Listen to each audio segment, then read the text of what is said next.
sounding the Golden Gate simply disappear. Phyllis, Phyllis, who makes the warning bells on the cable cars play, the gang's all here. Phyllis, Phyllis, who charms the crabs on Fisherman's Wharf right out of their shells, who lights the lamps of Chinatown just by walking in view. Phyllis, Phyllis, Phyllis, it sure isn't you.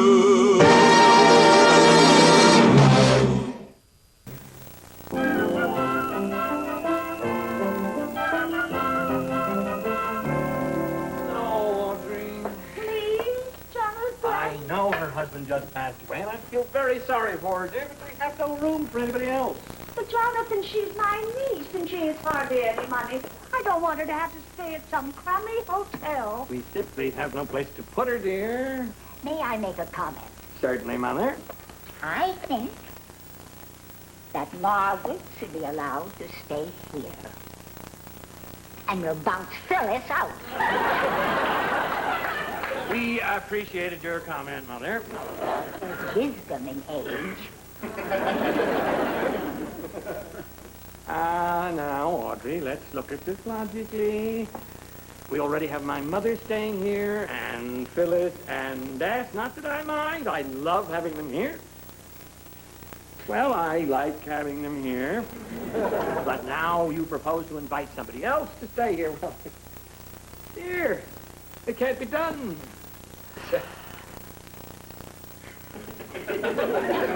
Audrey, are you holding your breath? Now, that is just childish.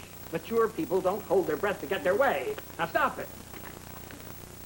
All right, I suppose she can sleep on the couch in my study. Oh, thank you, Jonathan, dear. In another 10 minutes, I would have given in. I'll get it. Now, when you talk to her, you tell her she cannot hang her pantyhose and things in my bathroom. I won't tolerate that. Hello, Audrey. You can't hang your pantyhose and things in Jonathan's bathroom. He won't tolerate that. Okay, by me. Put your cases there, dear. Jonathan Dexter, this is my niece, Margaret Gates. I surmise that. Hello. I hope I'm not putting you out, but Audrey said it was okay to stay here. Oh, when did she say that? When she called this morning. Oh, let me show you where you will stay, dear. Oh, good evening, Jonathan. Oh, hi, Phyllis. Jonathan? Are you wearing Knight of the Enchantress? No, I saved that for weekends, Phyllis. We have a house guest. Audrey's niece. Margaret? Oh, Audrey told me about her. Oh, the poor woman. How long has it been since she lost her husband?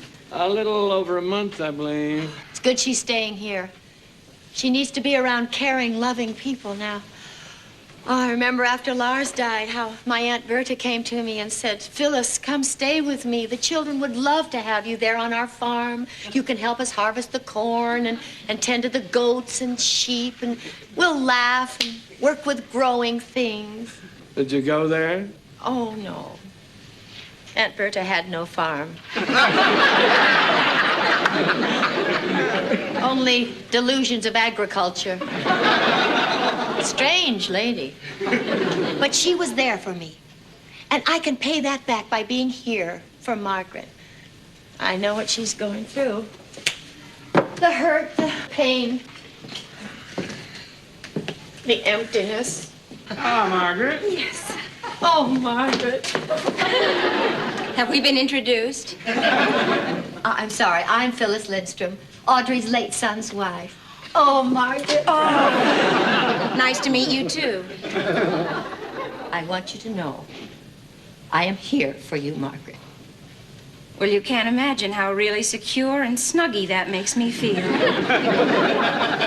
Margaret, I want you to know something. My husband died 6 months before yours. You make it sound like they were having a contest. What I'm trying to say is that, Margaret, I understand your feelings at this moment. And if there is anything at all that I can do to help you, you have only to ask. Thank you, Phyllis. I can't think of a thing at the moment. Please, Margaret, I want to help. It would make me happy to help. I appreciate it, Phyllis, but at the moment, as I say, I can't think of a thing. Isn't there anything at all that I can do to help you? You can carry my bags. Oh, it's so good to be needed.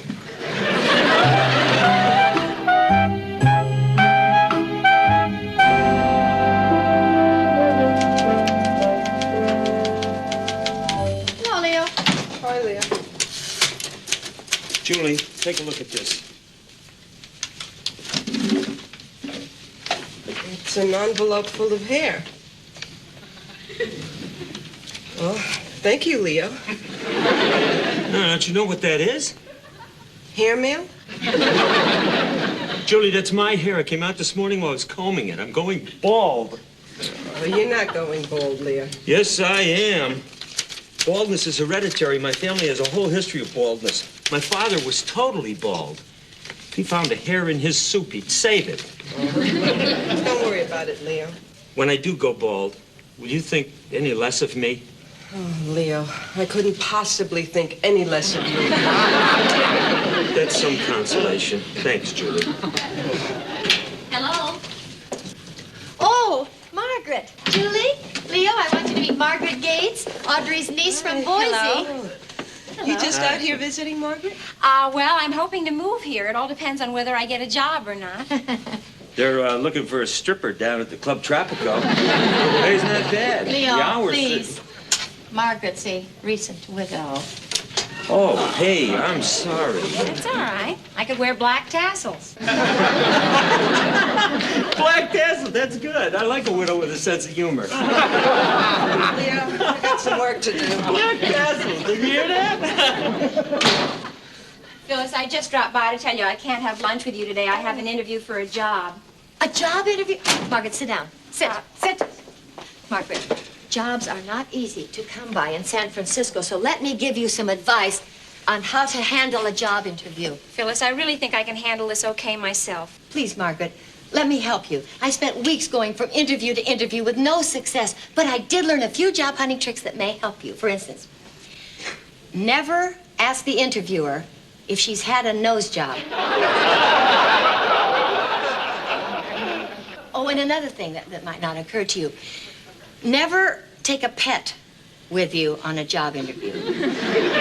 Oh, why not?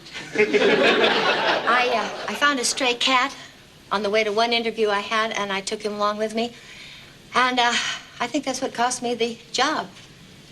Like the cat got away and managed to wedge himself in the Xerox machine.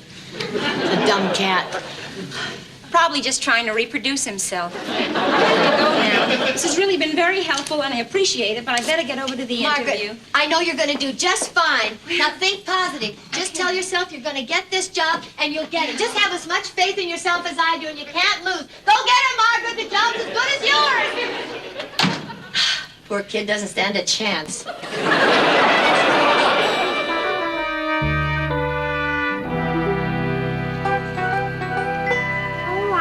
Margaret managed to find a job. I do too, but it's not that easy for a woman to find a job.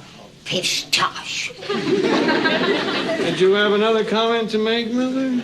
I had no trouble finding a job When did you have a job? during the First World War. And not only did I make a living, but I served my country. What did you do? I was a hooker.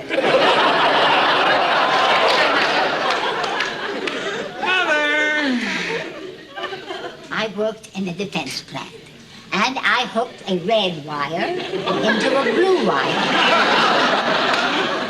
I was a hooker, and a damn good one.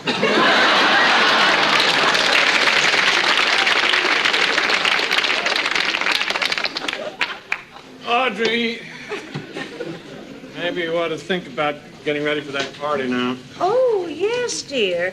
I do hope that Margaret gets home before we have to leave so that we can find out how she did today. I have to agree with Jonathan.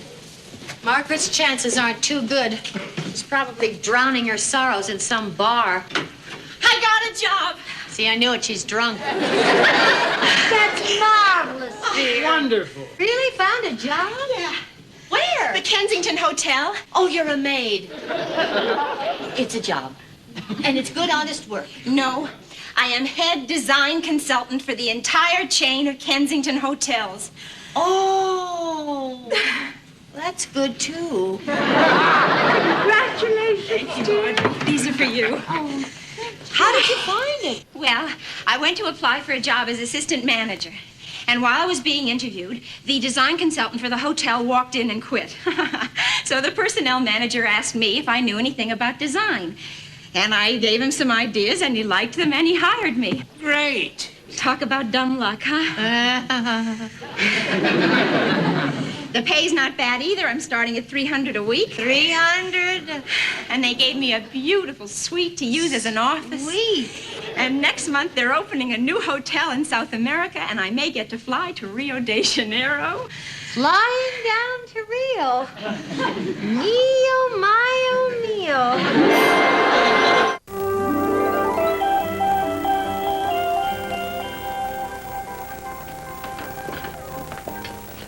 Would you care to dance? No, thank you, she wouldn't. Excuse me, I was asking her. I told you already, she has not the slightest desire to dance with you. Would you please go away? Before you go, would you mind asking why I don't care to dance? I'd like to know my reasons. She does not want to dance because her husband just died. That makes sense. Sorry. Sorry. What are you so uptight about? The man just asked me to dance. Margaret, you don't understand. In a place like this, if you dance with a man, it's not just a dance. It's a prelude. A prelude to what? To not dancing.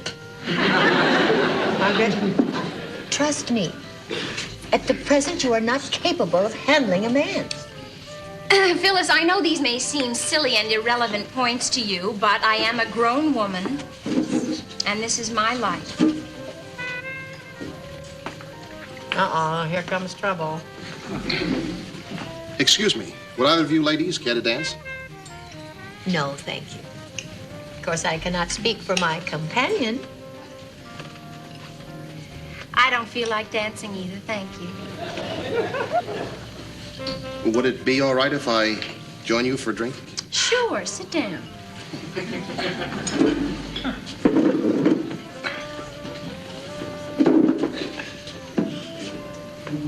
I'm Bob Fletcher. I'm Margaret Gates, and this is Phyllis Lindstrom. Are you from San Francisco? No, I'm from Boise, Idaho. But I'm thinking of moving here. Right now, I'm staying with my aunt. Oh, your aunt seems very quiet tonight. Yes, Auntie's a little out of sorts today. So what do you do, Bob? I'm with an industrial design firm. I travel a lot. I love it when I get to San Francisco. It's really my favorite city. There's so much to do here. The parks, wine country, the ballet. Animal. Did she say something? Yes, I believe she called you an animal. Oh. Worse than an animal. Because I like the ballet? Ballet. Ha! You think we don't know what's going on in the back of your dirty little mind? The scheming, plotting, the vile stratagems of seduction. Phyllis. Mind your own business, Margaret. We were just talking. I heard you, you weasel. Some men at least are open about what's on their minds. They come up to you and say, hey, baby, how about it? But you don't have the common decency to do that. Oh, you're smooth. Oh, very smooth. But you don't fool me for a second. Yeah, well, nice talking to you both.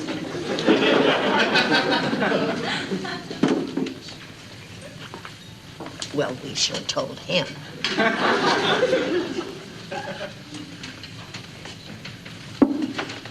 I'm going to go over to that bar and apologize to that man for what just happened here and ask him to come back to the table. And if he does come back, and you open your mouth for any reason other than to yawn or to burp, I am going to take this candle and stuff it down your throat. Margaret. Lit.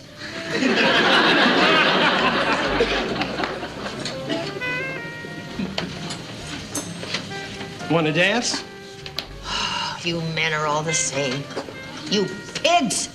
You're swine, snakes in the grass. You fill me with disgust and loathing. No, I don't want to dance. Would you like to just sit and talk? Guess you would.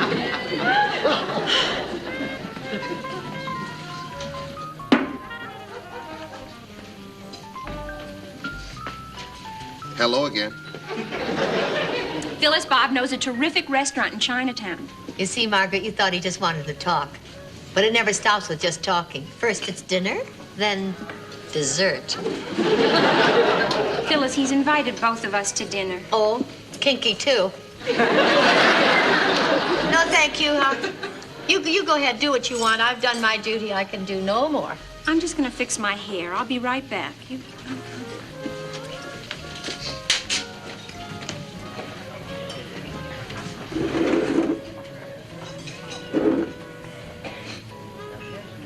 I seem to have upset you tonight. I'm sorry. I really only wanted to talk to your niece. She is not my niece. Furthermore, she is a recent widow. Yes, I know. She told me. I know what she must be going through. My wife died less than a year ago. Oh. Yeah. It's really been rough, especially on the kids. Ah, but they're great kids. Can I show you some pictures? This is Freddie with his tooth missing. And that's Janie on the pony. They're lovely. I only came here tonight because a client dragged me here, and then he took off with some girl. I was stranded at the bar. Took me over 10 minutes to get up enough nerve to come over and ask Margaret to dance. Are you ready, Bob? Oh, yeah, sure. I'll see you at home, Phyllis. Be gentle with him.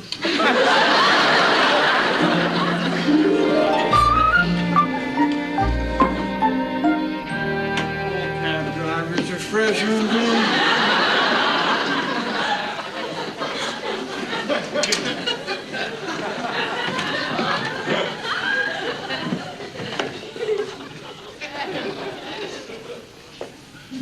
Oh, no. Oh, Phyllis, dear. Oh, it's you. Well, what's the matter? Oh, for a moment there, I thought I died and God couldn't decide where to put me. You didn't tell me it was a costume party you were going to. It wasn't. The costume party is next week at the McNabbs. Tonight was a black tie affair at the McNaughtons. I got them confused. A natural error.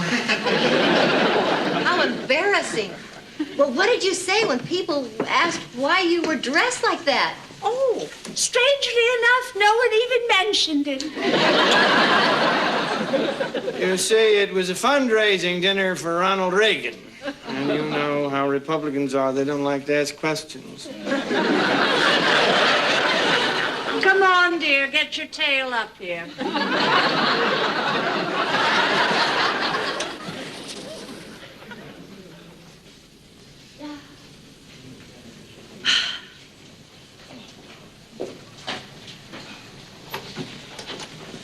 Hi, Phyllis.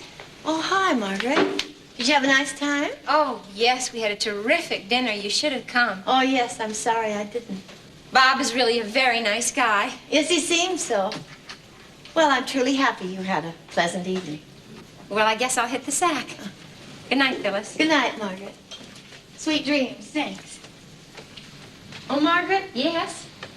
How did you do this to me? Excuse me, I don't catch your drift. For months after my bereavement, I was barely able to function. Now you come along, a widow of a piddling 5 weeks, full of energy, head together, ready to take on the world. Yeah, I'm sorry about that. It took me 2 weeks to find the lousy job I have. You're here 2 days, and you get a great job with an office and a trip to Brazil. I didn't even get a trip to Oakland. I was lucky. It was just luck. I don't believe in luck. Then tonight you go out with a guy and have a good time. First time I ever went out on a date, I spent the evening crying in the ladies' room of some lobster restaurant. I didn't even get to eat the lobster. Phyllis, take it easy. I just begun to think I was doing so splendidly being a widow. I was so proud of myself. It's the first thing I've ever done that I felt I was really good at. You come along and shatter my illusion. Compared to you, I stink as a widow. It's a terrible thing to say, Margaret, but sometimes I wish your husband had never died.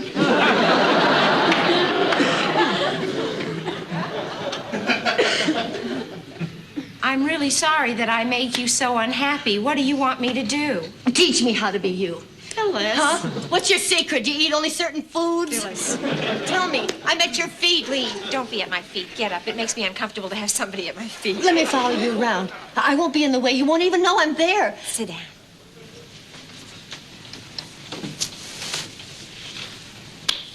You want to know my secret of being a successful widow? I'm a phony. I'm a phony, too, but it never seems to do me any good. I mean, I don't let what's inside show. I wear a mask. I laugh. I tell jokes. It's an act. A very well-rehearsed act. Oh, it's a good act. When Jim died, a big part of me did, too. I hurt a lot inside. I know what you mean. You know what I do every night? Oh. I lie in bed alone and cry myself to sleep. Really? You're not just saying that to make me feel better? When I'm alone is the only time I can let it out. And boy, do I let it out. You never knew Jim. But he was the sweetest, gentlest, the most loving man I've ever known. And the longer I was married to him, the more I needed him.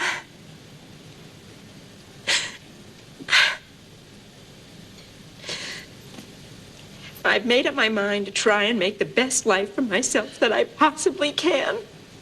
But I know that I'm never going to get anything anywhere near what I had.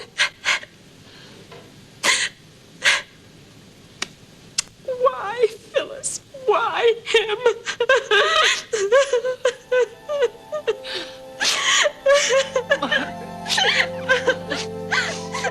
Oh. Damn! What's the matter? You even cry better than I do.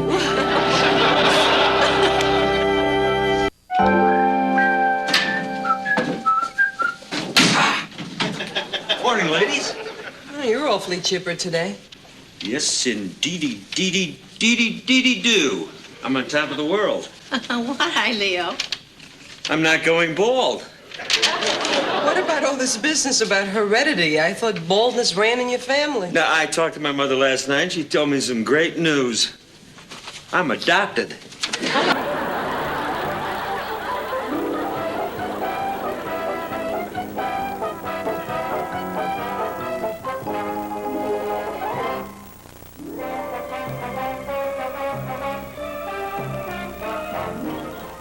Now, stay tuned for Lassie, next on Nick at Night Overnight.